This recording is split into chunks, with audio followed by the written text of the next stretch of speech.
तो hello guys, कैसे हैं आप सब। आई होप आप सभी अच्छे होंगे और आप सभी की तैयारी भी अच्छी चल रही होगी। तो जैसा कि आप सभी को इस टेनो 2025 के फाइनल रिजल्ट का इंतज़ार है, मुझको भी इंतज़ार है।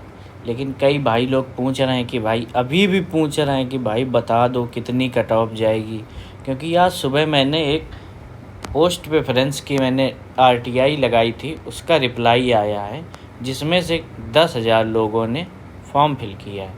तो कई लोग पूछ रहे थे कि भाई ये तो बहुत कम लोगों ने पोस्ट प्रेफरेंस फिल किया है, तो क्या कट ऑफ कम जाएगी क्या, और बहुत सारी बातें पूछी जा रही थी। तो उन्हीं को हम लोग डिस्कस करेंगे। अगर आप चैनल पे पहली बार आए हो तो चैनल को लाइक कर देना और क्या कर देना, सब्सक्राइब कर देना। ठीक है भाई, वीडियो को लाइक कर देना, चैनल को सब्सक्राइब कर देना। बढ़ते हैं वीडियो में आगे।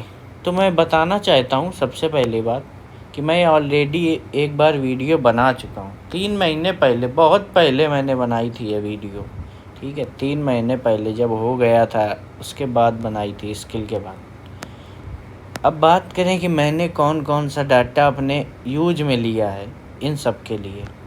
तो सबसे मेन डाटा जो था वो तो यही था कि ग्रेड सी कितने लोग निकालते हैं, क्योंकि फैक्टर यही सबसे ज़्यादा वर्क में आता है कि जिसका ग्रेड सी निकला है उसी को फाइनल रिजल्ट में नाम उसी का आएगा।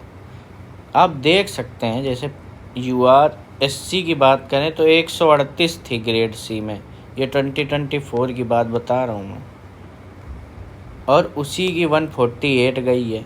काफ़ी इंक्रीज हुआ है। इंक्रीज क्यों हुआ है? क्योंकि 1540 लोग अवेलेबल थे, ठीक है, और उनमें से भी 561 लोग इसके भी ऊपर थे। 148 के ऊपर 561 लोग थे, ठीक है। तो अब अगर बात करें 148 के, यानी उससे थोड़ी सी कम गई है, यानी कुल मिला के यहाँ ना कुछ तो 600-700 लोग रहे होंगे, 700 समथिंग लोग रहे होंगे, और 700 लोगों में से इतनी गई है। और इस बार SC की वैकेंसी 190 के आसपास है, ठीक है, यानी वैकेंसी कम हुई है, और यहाँ पे भी आपको कम मिलेगा डाटा।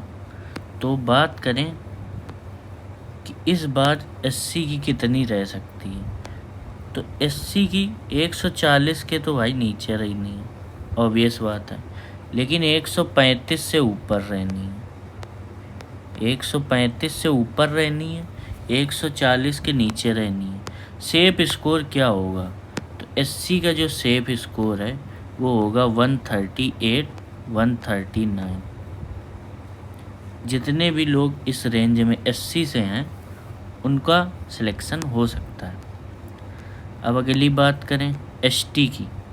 ST की 114 गई थी, और यहाँ पे केवल 7 मार्क्स बढ़े थे, 121 गई थी।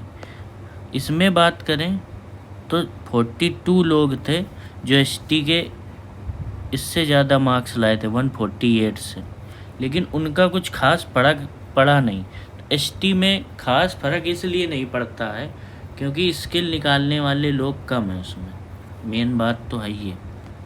तो इस बार अगर ST की 120 गई है तो ये कुछ ज़्यादा खास बढ़ेगी नहीं, क्योंकि केवल 65 लोग ही ST से निकाले हैं, और ये ज़्यादा इफ़ेक्ट डाल नहीं पाते हैं ड्यू टू स्किल। आप समझ सकते हो किस लिए।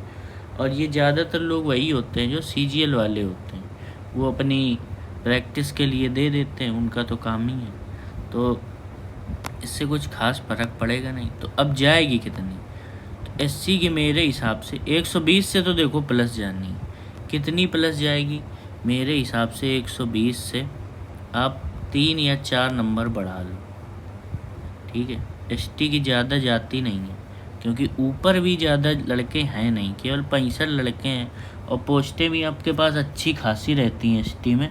इस बार ST की बात करें तो 86 पोस्ट है, तो लड़के भरेंगे कैसे ये? कई बार तो ऐसा हुआ कि पोस्टें खाली चली जाती हैं। ग्रेड C में जो खाली चली जाती हैं, ग्रेड D में तो फिर भी भर लेते हैं जैसे तैसे, फिर भी कई बार हुआ है कि खाली चली जाती हैं। तो पोस्टें ज़्यादा हैं, लड़के कम हैं, तो इसमें अगर 3-4 नंबर ही बढ़ जाए तो बहुत बड़ी बात है।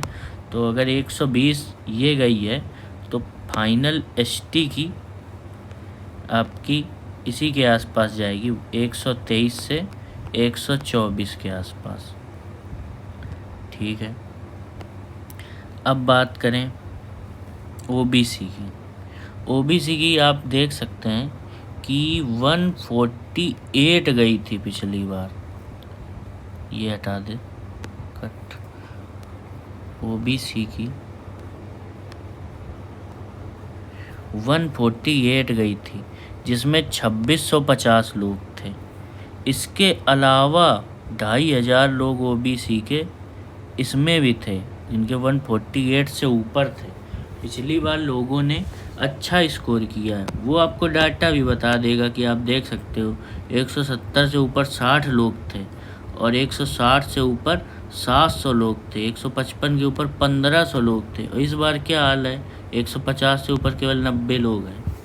वो भी हैं कि नहीं है वो भी अभी नहीं पता, ये तो रॉ मार्क्स पे था। कुछ लोगों ने स्कोर किया है ज़्यादा, किन्होंने स्कोर ज़्यादा किया है भाई, लोगों के मार्क्स टू ऑल हुए हैं, वो हुए हैं रीजनिंग में। और रीजनिंग में आई थी मैथ। रीजनिंग में मैथ कौन कर पाएगा, केवल वही कर पाएगा जो सीजीएल वाला लगा होगा, क्योंकि उसको तो पता है। तो ये जितने आपको हाई स्कोरर दिख रहे हैं 170 एबव वाले, ये सब वो हैं जिनको मैथ आती है। और मैथ हमें नहीं लगता है स्टेनो में कोई ज़्यादा मैथ सीखता है। तो ये जितने 165 प्लस 170 प्लस वाले हैं, ये सारे सीजीएल वाले हैं। उनको कोई मतलब नहीं है, उन्होंने ना स्किल दिया है, ना वो आपके कंपटीशन का पार्ट है। मोस्टली स्टेनो वाले 165 के बिलो ही हैं। ठीक है, जिन्होंने सही में सीरियस प्रिपरेशन की है वो इसी रेंज में 165 के बिलो हैं। इससे ऊपर मैंने ना देखा है और ना ही होंगे मेरे हिसाब से। ठीक है, जुगाड़ वाले हो सकते हैं तो भाई वो उसका बात नहीं कर सकता मैं। तो ये तो आपको पता है, ये एग्ज़ाम के लेवल ही से पता है। तो इस हिसाब से अब वही बात करें, EWS की 148 गई थी, UR की भी 148 गई थी।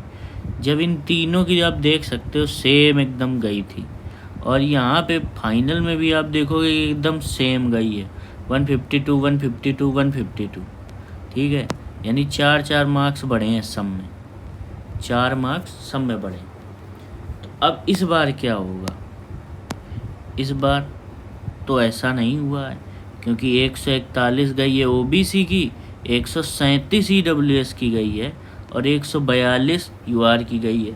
यानी डिफरेंस तो इस बार यहीं पे आ गया। डिफरेंस ये आया क्यों है, डिफरेंस आया एग्ज़ाम लेवल की वजह से। अगर एग्ज़ाम लेवल इतना अनइवन होगा तो कैटेगरी वालों को फिर फ़ायदा मिलता है, बनी बात है फ़ायदा मिलता है, क्योंकि किसी की तैयारी उतनी अच्छी नहीं हुई। UR वाले थोड़ी ज़्यादा मेहनत करते हैं, और बाकी कैटेगरी वाले ये सोच लेते हैं कि चलो हाँ हो जाएगा ऐसे वैसे, तो वो फैक्टर एक रहता है। इस बार कितने लोगों ने स्किल दिया था, तो ये अब देख सकते हैं 17,000 समथिंग लोगों ने स्किल दिया था, और 10,000 लोगों ने पोस्ट प्रेफरेंस फिल किया था। तो भाई कंपटीशन आपका ये 10,000 भी नहीं है, कंपटीशन आपका 5,000 ही है। ठीक है, वो 5,000 कौन से हैं, जो इनमें से जिन्होंने फिल किया है केवल वही कंपटीशन है आपका।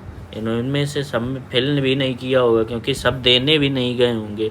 अब जिन्होंने सीजीएल कर रखा है, ये 8,000 में से अप्रॉक्सीमेट अगर हम मान के चलें तो 3,000 लड़के सीजीएल वाले ही हैं, और वो हाई स्कोरर हैं, तो वो जाएंगे ही नहीं, क्योंकि उनको आती ही नहीं।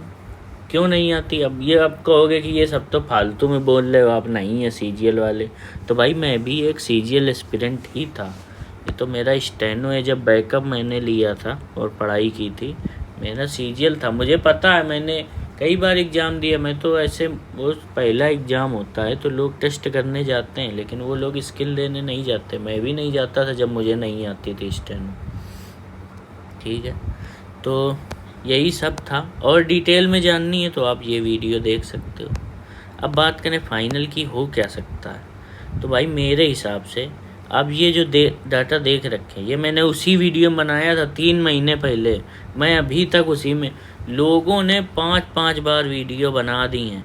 कभी कहते हैं 146, फिर कभी कहते हैं 148।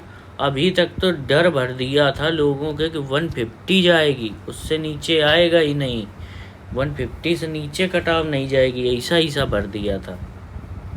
तो भाई मेरे हिसाब से तो इतनी नहीं जानी चाहिए।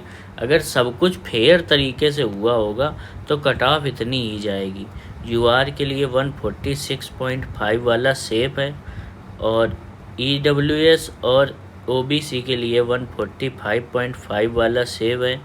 और बात करें एससी के लिए तो जिसके 139 है वो सेफ है। एसटी की बात करें तो 123 सेफ है। अब आप कहोगे आप तो उसी पे हो। नहीं भाई, एक डिफरेंस है। जो मैंने ये +-2 बताया था ना, इस +-2 को आप +-1 कर लो, या मान लो +-0.5 ही कर लो, और एग्जैक्ट ले जाओ।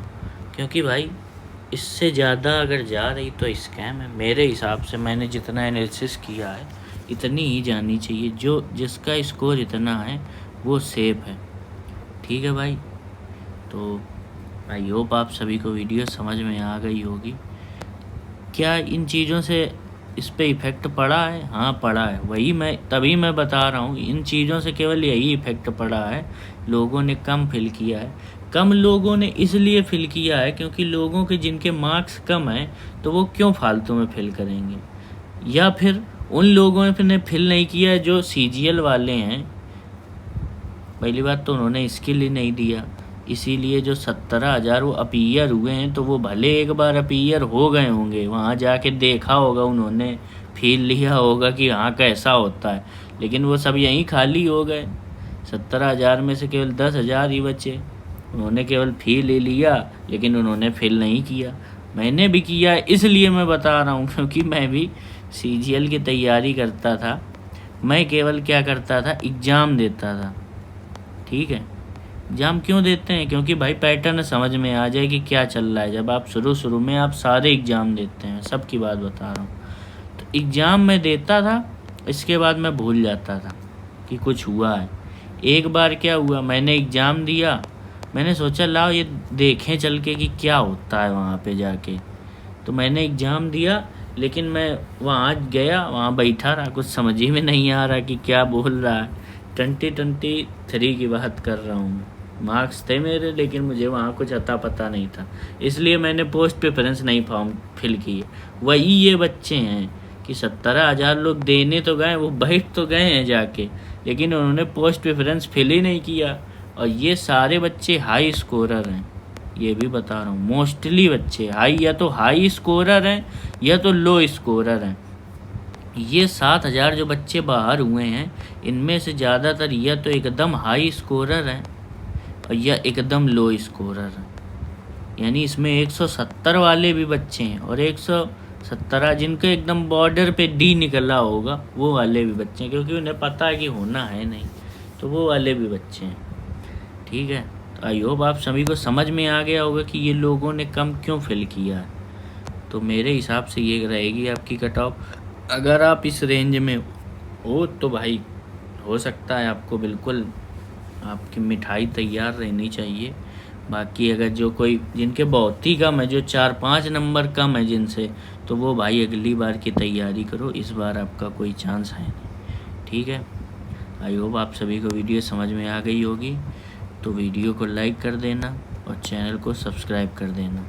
मिलते हैं आपसे अगली वीडियो में। धन्यवाद।